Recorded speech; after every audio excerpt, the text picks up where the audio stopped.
Hello everyone. आज हम करने वाले हैं यूजीसी नेट इकोनॉमिक्स का पेपर दिसंबर 2012 का। उसका सेकंड पार्ट करेंगे। फर्स्ट पार्ट हमने कर लिया था, उसमें 25 क्वेश्चन जो थे वो डिस्कस किए थे। अभी हम जो है वो 26 क्वेश्चन से जो है वो स्टार्ट करेंगे। तो फर्स्ट है आपका मैच द आइटम लिस्ट 1 को लिस्ट 2 से जो है वो आपने मैच करना है। ठीक है, तो इसका जो है वो देखते हैं। फर्स्ट है canon of taxation. Canon of taxation जो है वो आपका फर्स्ट का आ जाएगा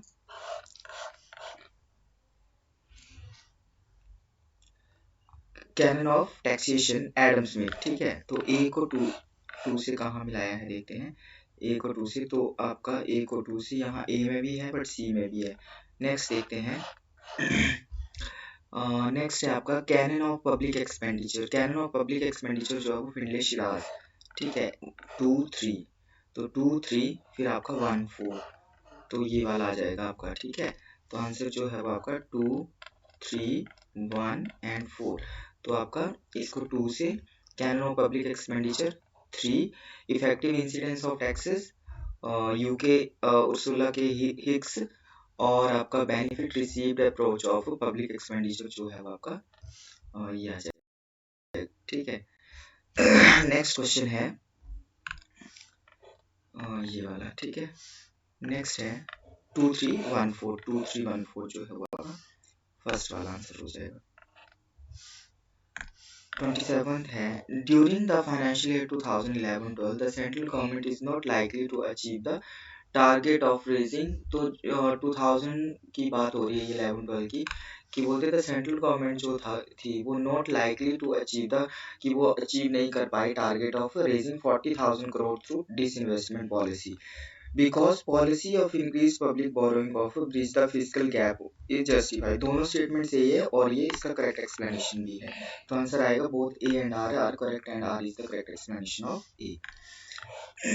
नेक्स्ट है arrange the following reports in chronological order. Chronological order में जो है वो इनको लगाना है। तो आपका सबसे पहले जो है वो आएगा टैक्सेशन इंक्वायरी कमेटी, फिर आएगा आपका Indian tax reforms report of सर्वे 2, तो 4 3 ये वाला आ जाएगा। ठीक है, फिर आपका final report on rationalising and specification of the tax structure, and फिर आपका direct tax inquiry committee final report 4 3 2 1। 28 का A. The most important characteristics of a federation is, सबसे इम्पोर्टेंट कैरेक्टरिस्टिक्स जो है वो फेडरल कौन सा है, तो इसका जो है वो आपका आएगा नॉन कॉरस्पॉन्डेंस, इसका आएगा B, non correspondence between the functions and resources of the central and state governments. Next question है in the equation c is equal to c naught plus c1 yd, where c is the plant consumption expenditure है, yd जो है वो disposable income है, and आपका सी not जो है वो इंटरसेप्ट है, या ऑटोनॉमस कंजम्पशन जो है वो value of C when disposable income is 0 and c1 is marginal propensity to consume. Which of the following is endogenous variable. Endogenous variable की अगर हम बात करें तो आपके जो इस तरफ के जो आएंगे, तो यहाँ पर आपका सी करेक्ट होगा, c1 and Y D. Next question है which of the following statement is false. कौन सी स्टेटमेंट जो है वो इसमें से गलत है। ठीक है, तो अगर हम in dynamic multiplier there is lag relationship between consumption and disposable income, ये सही है, स्टेटमेंट इज फॉल्स बतानी है ना। The dynamic multiplier process can be presented as a decreasing geometric series of a change in income in the following period, ये भी ठीक है। आपका थर्ड वाला जो है a major portion of multiplier effect is realized in fewer periods when the marginal promise to consume is smaller, ये सी वाला जो है वो आपका गलत होगा। a major proportion of multiplier effect is realized in fewer periods when the marginal promise to consume is larger, D ठीक है। ठीक है, सी जो है उसका आंसर होगा। According to which of the following hypothesis consumption is irreversible, तो ये तो आपको सबको पता है कि कंजम्पशन जो है वो irreversible लेके जो है वो कौन चलता है, ये आपका जो है वो रिलेटिव इनकम हाइपोथेसिस, बी वाला जाएगा। एब्सोल्यूट इनकम हाइपोथेसिस की बात करें तो ये केन्स ने दिया है। रिलेटिव इनकम हाइपोथेसिस जो है वो जेम्स ड्यूजेनबरी ने दिया है। परमानेंट इनकम हाइपोथेसिस जो है वो मिल्टन फ्रीडमैन ने दिया है, और लाइफ साइकिल हाइपोथेसिस जो है वो एंड मोदिग्लियानी ने दिया है।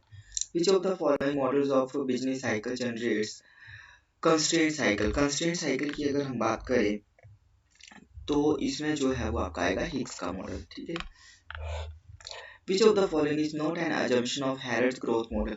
हैरोल्ड के ग्रोथ मॉडल की assumption जो है वो आपकी कौन सी नहीं है, ठीक है। तो 34 का अगर हम बात करें तो यहाँ पर the desired capital output ratio is constant, ये भी है।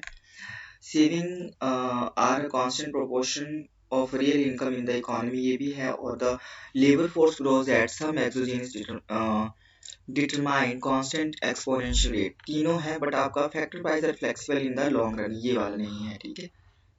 तो not an assumption of the Harrod model, तो 34 का जो है वो आपका डी होगा। नेक्स्ट है क्वेश्चन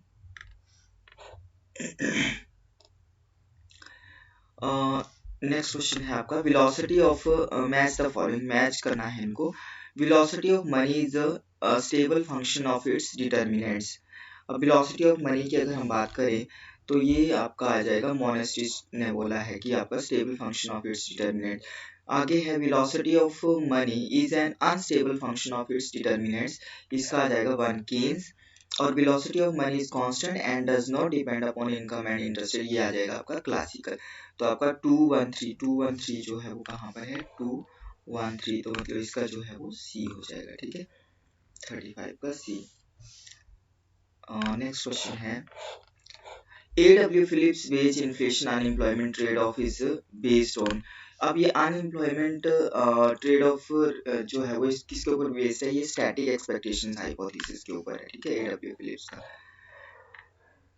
नेक्स्ट है suppose the money supply and the price level are constant. अब ये बोल रहा है कि मनी सप्लाई और प्राइस लेवल जो है वो कांस्टेंट है and the demand for money is the function of income. Demand for money जो है वो फंक्शन किसका है, इनकम और इंटरेस्ट रेट का। When income level increases, then जब इनकम लेवल इंक्रीज करेगा तो क्या होगा, an increase in the quantity of money demanded and N increase in the rate of interest. ये बिल्कुल सही है, आपका ए वाला जो है वो आंसर हो जाएगा। Increase in the quantity of money demanded, decrease in the, decrease नहीं होगा, डिक्रीज ये भी नहीं होगा, डिक्रीज नहीं होगा, ए जो है वो आपका आएगा। नेक्स्ट क्वेश्चन है physical reform measure in India included. Physical reform measure जो है उसमें इंक्रीजिंग टैक्स जीडीपी रेशियो आ जाएगा, एक्सपेंडिचर मैनेजमेंट भी आएगा एंड आपका managing revenue deficit and physical deficit आएगा, ठीक है। 4 वाला जो है वो increasing liquidity in the economy, ये नहीं आएगा आपका 1 2 3, तो इसका जो है वो आपका ए हो जाएगा। During the 10th 5-year plan, some of the following things were experienced. 10th plan की अगर हम बात करें तो इसमें जो है वो आपका service sector witness the highest growth rate, ये बिल्कुल सही है। और आपका सेकेंड है agriculture experience the lowest growth rate, ये भी सही है। बट आपका rate of growth industrial sector negative, ये नहीं है, ठीक है। तो 1 एंड 2 आएगा, तो 1 एंड 2 आपका बी हो जाएगा यहाँ पे। नेक्स्ट है employment growth in the organised sector, both बोल रहा है, public and private combined has increase during the period, ये बिल्कुल सही बोल रहा है कि 94 से लेके 2008 तक जो था वो employment growth in the organised sector जो है वो इंक्रीज हुआ, ठीक है। Because there has been relatively faster employment growth in the private sector, दोनों ही स्टेटमेंट सही है और ये एक्सप्लेनेशन भी सही है।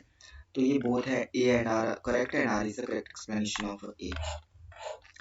नेक्स्ट है according to the provisional figure for 2011 की बात कर रहा है, census which of the following state has the lowest child sex ratio, तो इसमें अगर बात करें तो ये आपका हरियाणा था, ठीक है। नेक्स्ट है of the following which sector experienced maximum growth rate 2004-5 से लेके प्राइसेस 4-5 के प्राइसेस पर इन 2009-10 में। तो अगर हम ये बात करें तो ये आपका ए है, trade hotel transport and communication, ठीक है। नेक्स्ट क्वेश्चन है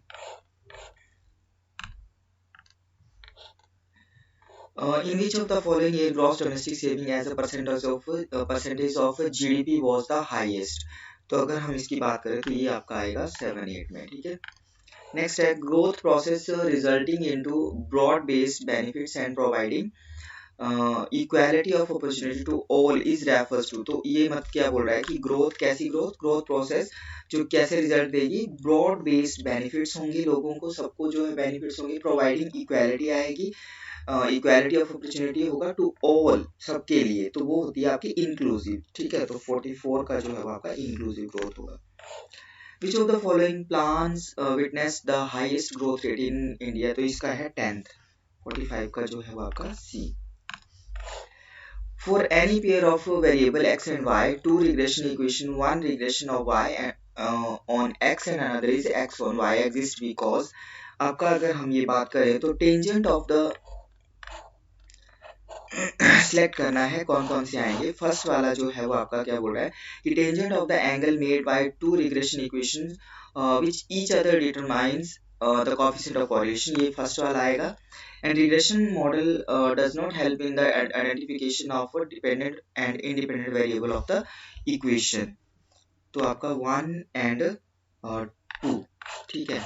देखते हैं 1 एंड 2, यहाँ पे 1 and 2 are correct, 1 and 2 are correct. Third and fourth क्या है, regression and correlation coefficient covariation, ये नहीं आएगा।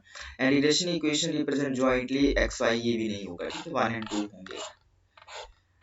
Which of the following are not associated with the Leontief static model, Leontief static model से जो है वो कौन सा रिलेटेड नहीं है, तो आपका जो है कौन कौन सा जो है वो which of the following are not associated ना with the Leontief static model। Final demand is stochastic, ये भी नहीं आएगा। रेसिप्रोकल ऑफ द नहीं है, नहीं बोल रहे हैं ना, तो मतलब एक 1 हो जाएगा। पैरन फ्रॉबिनेस रूट और is the maximum growth rate, ये भी नहीं होगा, और आपका 4 वाला भी नहीं होगा। Input coefficient are the fixed technology parameter, ये वाला होगा, मतलब कि नहीं बोल रहा है तो 1 2 4 होगा इसमें ना, तो डी 1 2 4, तो 47 का जो है वो आपका डी होगा। नेक्स्ट है x1 is equal to function of p1 p2 and x2 is the theta p1 p2, then the two commodities are substitute if, और इसमें जो करेक्ट आएगा आपका वो होगा आपका delta x1 by delta p2 greater than 0 and आपका delta x2 by delta p1 greater than 0, मतलब c जो है वो इसका आंसर है सही, ठीक है। In the context of simultaneous equation econometric model consider the following statements, अब इसमें जो है वो कौन सी स्टेटमेंट जो है वो सही है, तो वो हमने जो है वो बताना है, ठीक है। Identification is a problem to be dealt with before estimation, ये सही है। Order condition is necessary but not a sufficient condition of identification, ये भी सही है।